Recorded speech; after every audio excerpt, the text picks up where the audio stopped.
Lep pozdrav vsem radovednim in znanja željnim. Tokrat si bomo pogledali, kakšno vlogo igrajo zvezde v podatkovnem skladiščenju.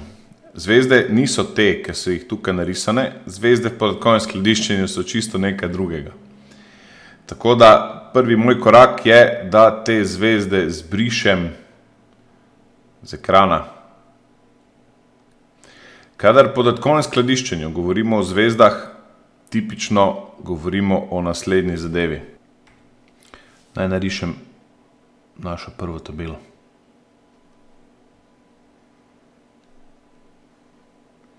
Oblika, kako to rišem, je načeloma namenoma izbrana in sicer narisal sem visok pravokotnik in to ima nek pomen.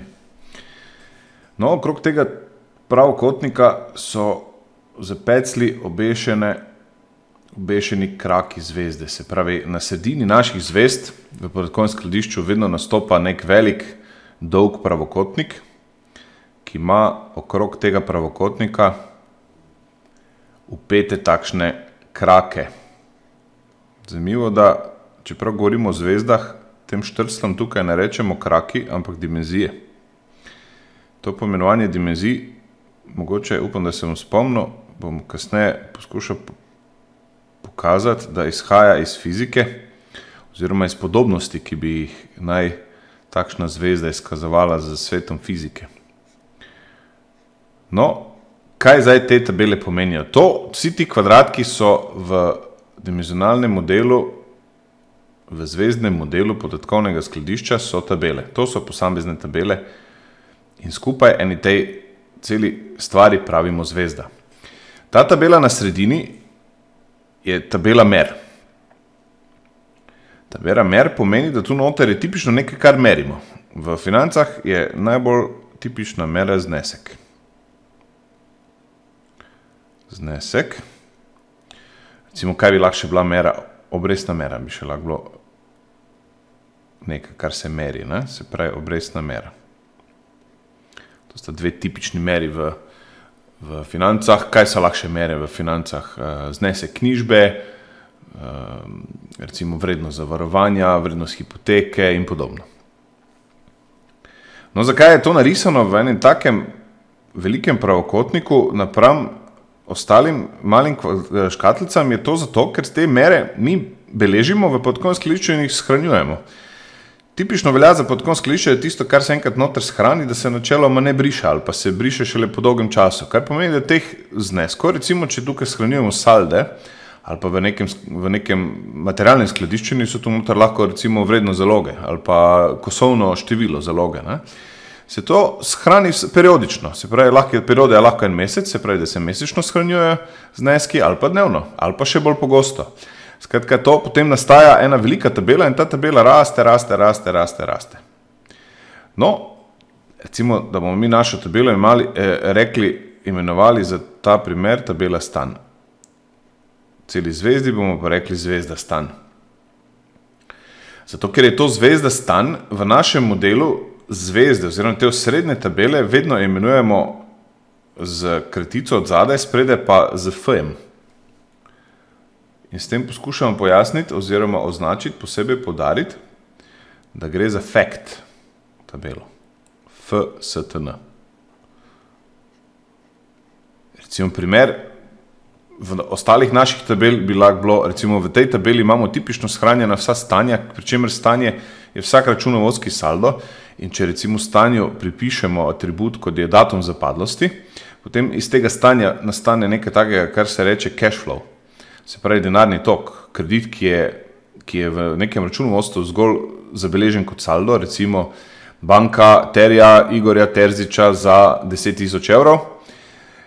V realnosti teh 10.000 evrov jaz ne rabim takoj vrniti in banka terja v principu 100 posameznih malih terjatev, od katerih ima vsaka ta terjatev svoj datum zapadlosti oziroma in tem posameznim terjatom se reče cash flow. Se pravi, tipično v zvezdi stan so shranjeni cash flow.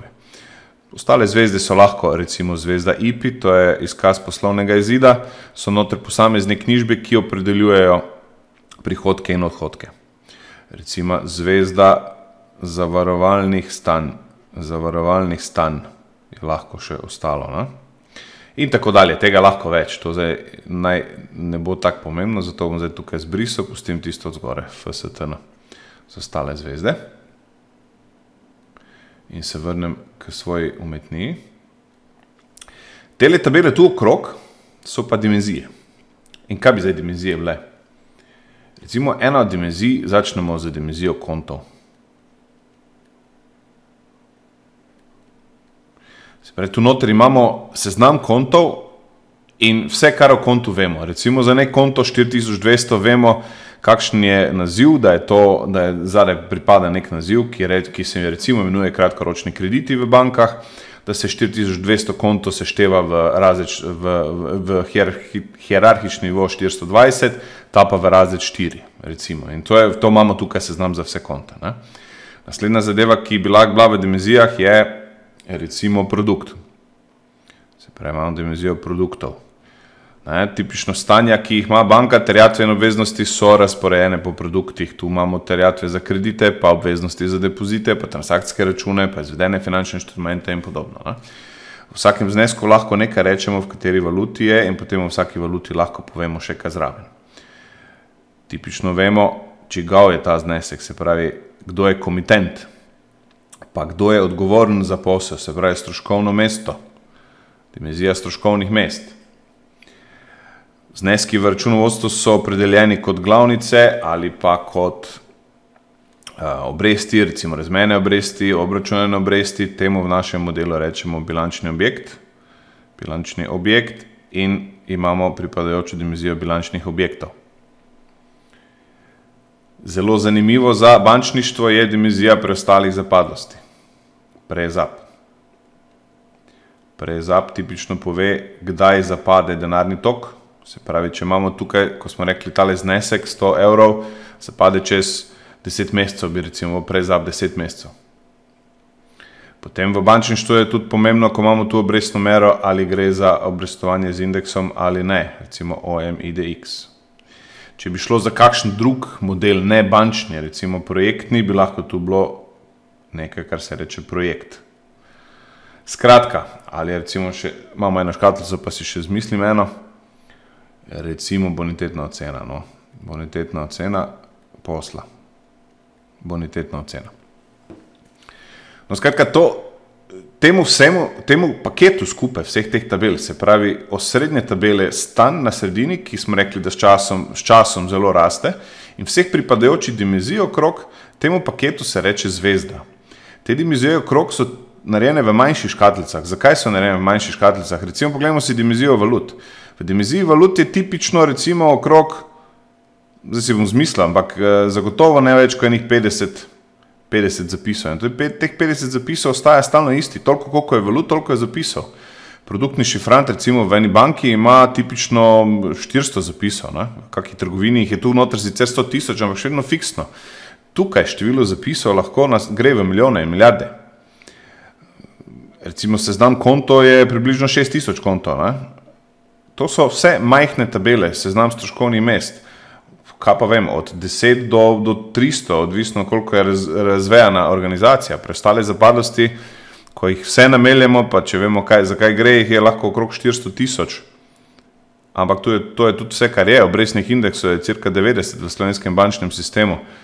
Projekti, če govorimo o projektih, pač odvisno koliko projektov ima organizacija, pa recimo, da jih ima, kaj pa vem, manj kot 1000, ne? Se pravi manj kot 1000 zapisov.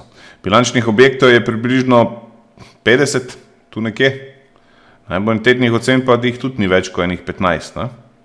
Skratka, gre za tabele, ki so relativno majhne in zelo statične v primerjavi z temi tabelami. Te tabele se enkrat naložijo in potem načeloma ostanejo take, ko so. Izjema je tale, tukaj je komitent, tabela komitentov je lahko seveda zelo velika, tukaj gre lahko, recimo zamislimo si, da smo banka v Nemčiji, ki ima kreditne kartice, tu je lahko tudi par mijo zapisov, recimo, bom si smislil, 5 milijonov zapisov. In kar je pomembno, tale dimenzija ima eno posebno lastnost običajno, da beleži spremembe. Se pravi, vsi podatki o komitenti, ki so tu notri shranjeni, se s časoma spreminjano, kar pomeni, da ta dimenzija tudi raste. No? Ampak, kar se tiče samega modela, se načeloma zvezda vedno tako riše, da je v srednjem delu neka večja tabela, za katero ponazorimo, da raste s časom, ponazorimo s tem, da narišemo večji pravokotnik in da je to obkroženo z nekimi dimenzijskimi tabelami. Kaj si lahko z eno tako tabelo stanj pomagamo? Recimo tu noter imamo nek znesek, pa rečemo, da je ta znesek 1000 evrov. 1000 evrov. No, če nas nekaj zanima o tem znesku, nas tipično zanima nekaj po določeni dimenziji. Se pravi, prvo kar kot nek računovodja bi pogledal, kaj mi pravi dimenzija konto. In sicer bi ugotovil, da je ta znesek sknjižen na konto 4200, na katerem piše kratkoročni krediti Na tem kontu bi lahko preko te dimenzije izvedel še, da se ta konto sešteva v razred 4, ki ima spet naziv svoje, ker zdaj ne vem na pamet, za kaj gre. No, če pogledam, zanima me, za kateri produkt gre in ugotovim, da gre za produkt, zmišljujem si 26, obročni kredit gospodarstva ali pa prebivalstva, recimo glede, da gre za Terzič Igorja. Ker še nisem pogledal po dimenziji komitentov, pogledam seveda komitenta in ugotovim, čigav je kredit in ugotovim, da gre za Igor Terzič, da ima ta kredit Igor Terzič, ki recimo stanuje v Mariboru, Slovenija. Če me zanimajo krediti kot taki na splošno in ne po posamezno po imenih, ampak bi recimo hotel analizirati samo po državah, bi izbral v dimenziji komitentov ne ime in priimek, ampak bi izbral samo državo in bi rekel, seštej mi recimo primer terjatve do komitentov, do kreditov po državah. In bi hotel imeti seznam 10 ali 15 držav, kjer se moji komitenti nahajajo in bi rad imel pri vsakem recimo seznam kreditov, znesek kreditov, ki jih terjam. To je bila analiza po komitentih oziroma po dimenziji komitenta. Recimo, če bi šel gledati dimenzijo preostalih zapadlosti, bi videl, da je ta moja preostala zapadlost tega kredita recimo 9M, kar pomeni, kredit bo zapadel čez 9 mesecev. Lahko bi preštel število zapisov, pa bi izvedel funkcijo count in bi ugotovil, da imam še tukaj noter 9 obrokov. 9 obrokov, pri katerem mi vsak zapada po nekem datumu zapadlosti. No, to je neka mera, ki sem jo dodatno vedel in bi recimo tukaj bila še datum zapadlosti. DZ, recimo. V valuti bi ugotovil, da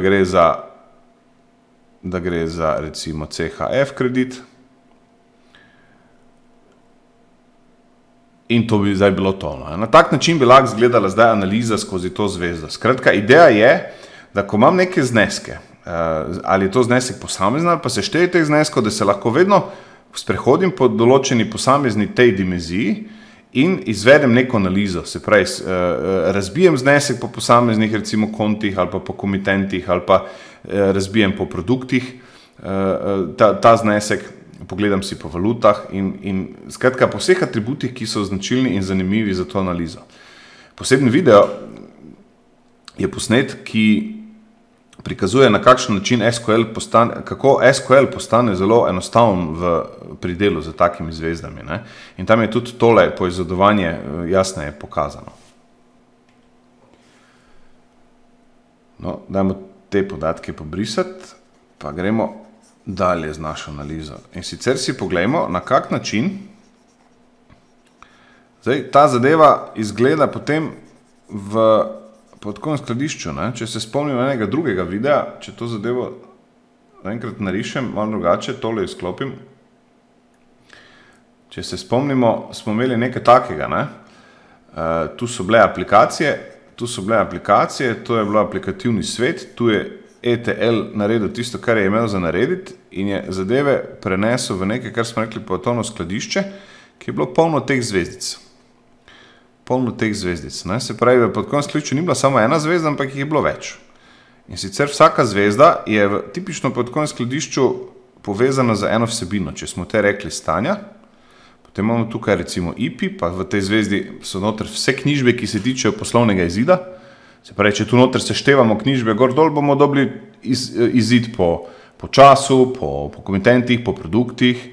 Ne, imamo tukaj recimo eno zavarovalno zvezdo lahko, pa opazujemo zavarovanja, vrednosti zavarovanj, pa lahko imamo zvezdo za glavno knjigo, pa lahko kontroliramo ena stanja z drugimi, pa lahko imamo devizne tečaje, ne.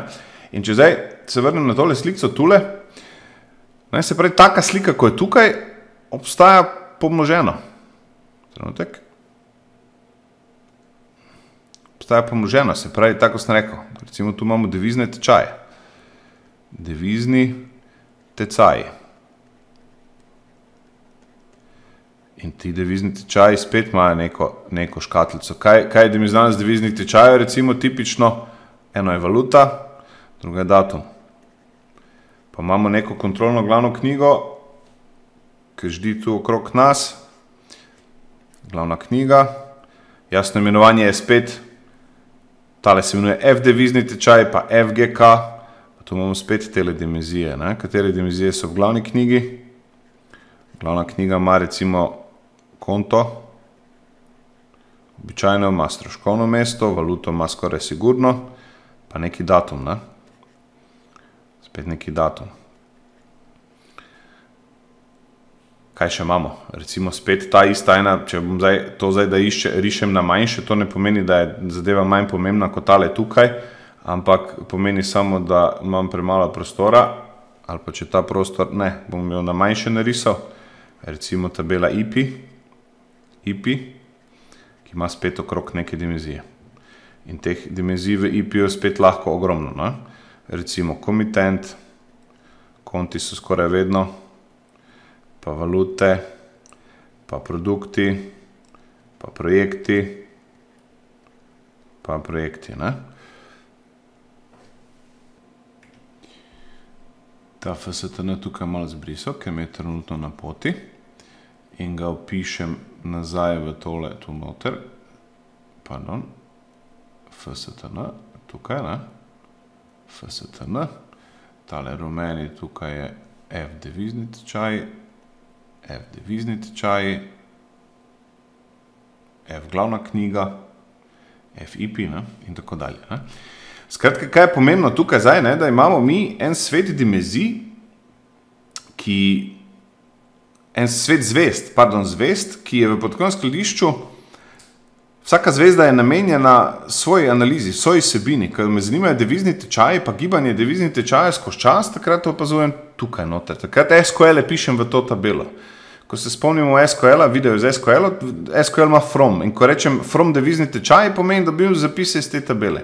Ko me zanima stanja, saldi, cash flow, takrat rečem from stanj. Kadar me zanima recimo izkaz uspeha, takrat bom selektiral iz IP. Skratka, te zvezde so načeloma popolnoma neodvisne. Kar je pa drugo, kar je pomembno, je pa to, da imamo tele dimenzije tukaj, ko so komitent recimo, te dimenzije so pa v principu čisto poenotene. Se pravi, ko rečem komitent v stanjih, pa ko rečem komitent v IP-ju, govorim praktično o isti dimenziji. Ne? Ko govorimo o stroškovnem mestu,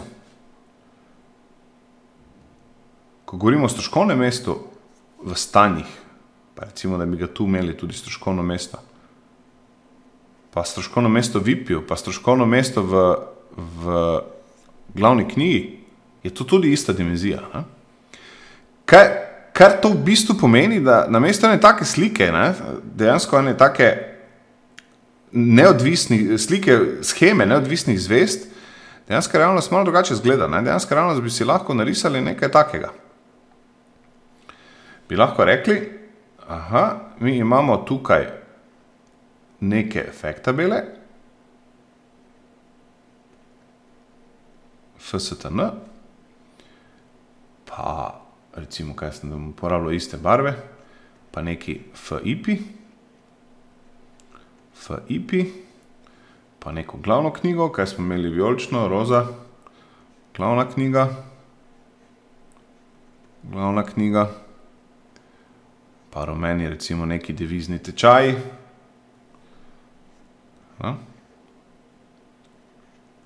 Devizni tečaji, FDT, bom skrajšal ime, okrog katerih nastopa ena rečemo temu, fiktivna ograda, okrog katere so razporejene tele dimenzije, ki so na voljo za vtikanje v katerokoli od teh fact tabel. In tiste, ki noter vtaknem, iz tiste potem nastane zvezda. Se pravi, ko se mi pogovarjamo o neki vsebini v poslu, takrat se pogovarjamo o tistih zvezdah od zgore. Ko se potem iz tistega pogovora v poslu preselimo, se pravi, se pogovarjamo o teh zvezdah tukaj, ko se pa preselimo iz pogovarjanja v to, da bomo postavili neko vprašanje, pa naša realnost dosti bolj zgleda nekak tak in so te povezave potem še tukaj fiktivne, navidezne. Se pravi, to so konti, konti, tu sem začel pisati produkti, komitent. In na ta način je mnogo bolj razvidno, da je ta komitent praktično enak za katerega koli teh zvez, v katerega koli se ta komitent dimenzija komitentov vtakne. No, če si pogledamo zdaj, tale D tukaj, zdaj, ko sem že to načel, zgoraj sem omenil, da so osrednje zvezde imenovane spredaj za F, ker gre za fakte in imamo FSTN, pa FIP, pa F, recimo zavarovalna stanja. Na ta način so dimenzije imenovane z D od spredaj, zato da lahko zelo enostavno ločimo, za katere dimenzije gre, za katere tabele predstavljajo dimenzije. D komitentov, dimenzija produktov, dimenzija kontov in tako dalje. Se pravi, F spredaj pomeni fact tabela, D pomeni dimenzija. Še kot zanimivost, iz enega drugega videa smo govorili o stageu in o coru in tisti ciljni model, tale slikica je tu na voljo, če to malo pokažem. Je nimam. Tukaj. Pri tej slikici, v tem ciljnem modelu, oziroma smo ta ciljni model imenovali core. Core, ta zadeva tukaj je bila pa stage. In tu so bile zadeve razporejene na nivoje E1, E2 in ST. In tukaj smo rekli, da obstajajo te iste zvezde, kot tukaj, in to je pripeljalno področje, tukaj se pa zadeva pelje v core, v ciljni model. Če zdaj pogledamo ta imena malo bolj od blizu, pomeni, da imamo v stageu to tabelo.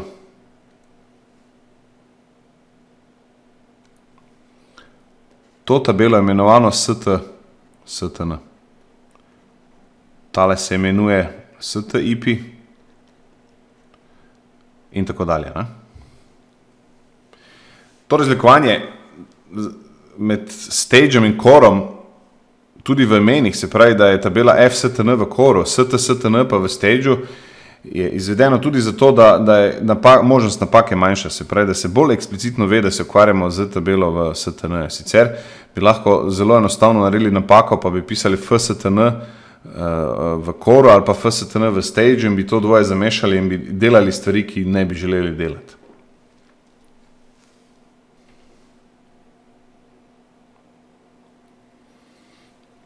No, če povzamem, naš podatkovno skladišče je tipično torej organizirano v takšne zvezde, ki so pravzaprav na nivoju, potem ko gremo pisati tabele, oblikovane v te večje tabele, za katere je za vsako od njih so na voljo okrog njih dimenzije, ki jih lahko vtaknemo v to zvezdo in na ta način dostopamo do podatkov, ki so do teh atributov, ki so na voljo v teh dimenzijah.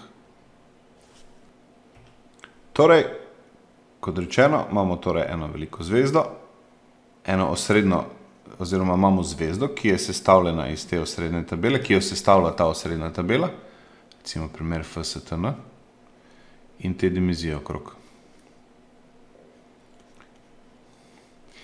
Značilnost te osrednje tabele je, da še enkrat ponovim, tale s časom raste, postane velika. Te so pa majhne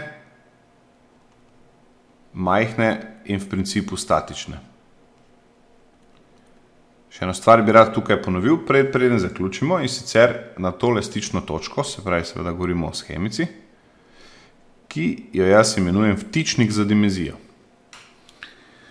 Če mi postavimo vprašanje v to tabelo, brez da karkoli vpletamo dimenzijo, se pravi, če se spravimo z našim SQL-om, s povprašanjem samo na to srednjo tabelo, je vse, kar je možno dobiti, recimo, da gre tukaj za dimenzijo komitentov, da je to DKMT, to pa je dimenzija produktov. Vse, kar bom lahko zvedel v tej tabeli, bom dobil znesek in dva podatka, konkretno za ta primer, ki sta vtičnika za to dimenzijo. En podatek bo recimo številka, si izmislujem, številka 32,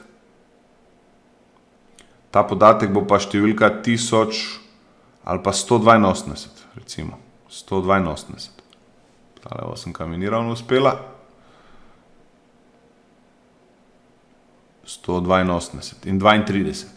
Se pravi primer, recimo, če jaz dobim tukaj, kak bi izgledal ta podatek iz te tabele, nek znesek 1000, niti ne vem še, da je valuta, pa 32 kot komitent, KMT, to bi bilo znesek, pa 182 kot produkt. Te številke same za sebe nič ne povejo. So pa pomagala, jaz sem rečem vtičniki, zato ker ta številka 32 tudi tukaj obstaja v tej tabeli in preko te številke 32 se bodo te dve stvari povezali. Dimenzija pa fact tabela. Isto tukaj ima ta številka 182 nek pomen in preko te številke se bo ta dimenzija pripela na ta naš znesek. In s tem, ko se pripne, lahko to dimenzijo začnemo uporabljati. Več o tem bomo videli v videu, ki posebej obravnava proces, ki se mu reče joining tables, se pravi pridruževanje tabel. In tem je toliko zanimivo, da bomo poseben video temu namenil. Na tem mestu naj zaenkrat torej samo velja, da imamo na tabelah in na tabelah, v srednjih tabelah, teh tabelah mer, tako imenovane vtičnike za dimenzije. In toliko dimenzij, kot pripnemo, toliko atributov iz teh dimenzij nam je na voljo za analizo. Kot smo videli v prejšnjem oblaku, so na voljo vse dimenzije, tiste, ki so kontekstualno pravilne za stanja. Ampak samo tiste, ki jih dejansko pripnemo ali joinamo, tiste so potem na voljo v SQL za povpraševanje. Se pravi, če bi mi želeli tukaj obravnavati tudi še konte, bi morali aktivirati recimo tale vtičnik za konte in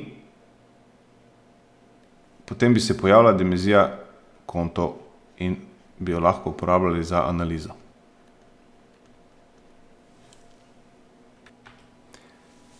Torej, če zaključim tole predavanje, ideja je, da so podatki v podatkovnem skladišču organizirani v podatkovnih zvezdah in če so na ta način organizirani, so organizirani na najbolj enostaven možen način.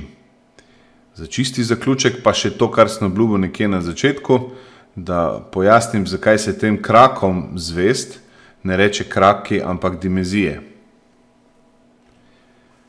Izraz prihaja iz fizike in sicer kot analogija v fizičnem svetu, kjer so dimenzije med seboj neodvisne. Če imamo x pa y gibanje, se pravi x os pa y os in postavimo tukaj eno žogico, in to žogico porinemo v x smeri za neko silo, potem se ta žogica premakne samo in izključno po x-u. Se pravi, sila, ki deluje izključno v x-u, določi samo gibanje v x smeri. Če bi želeli, da se žogica giblje tu gor, bi morali še dodati neko drugo silo, ki deluje, rečemo, to je fx, ki deluje v fy smeri, in ta bi določala gibanje v y smeri in samo v y smeri. Če bi delovali obe sile, potem bi v odvisnosti od njihovih velikosti se tale žogica gibala v eno od teh smeri, se pravi, odvisno katera sila bi bila večja in bi v istem času opravila večje delo. Na isti način v podatkovnem smislu mislimo, da če imamo znesek 1000 evrov, če imamo znesek 1000, ki je na produktu X, ki je vpet v dimenzijo produktov in ki je vpet v recimo dimenzijo komitentov, da sta te dve dimenziji med seboj neodvisni. Ne? Se pravi, znesek 1000 bi lahko nastopal na kateremkoli produktu. Neodvisno od tega, na kateremkoli komitentu. Prav tako bi lahko znesek 1000 bil obešen na kateregakoli komitenta, neodvisno od produkta. Kaj to pomeni? 1000 bi lahko bilo na produktu krediti, na komitentu Igor.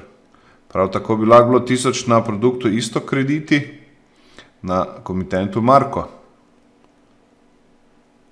In bi lahko imeli teh 1000 prav tako na komitentu Marko, na produktu depozit.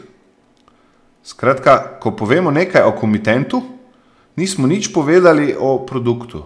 Na isti način v fiziki, ko sila deluje v X, nič ne določa gibanja v smeri Y. Zato se torej tem krakom v zvezdah reče dimenzije.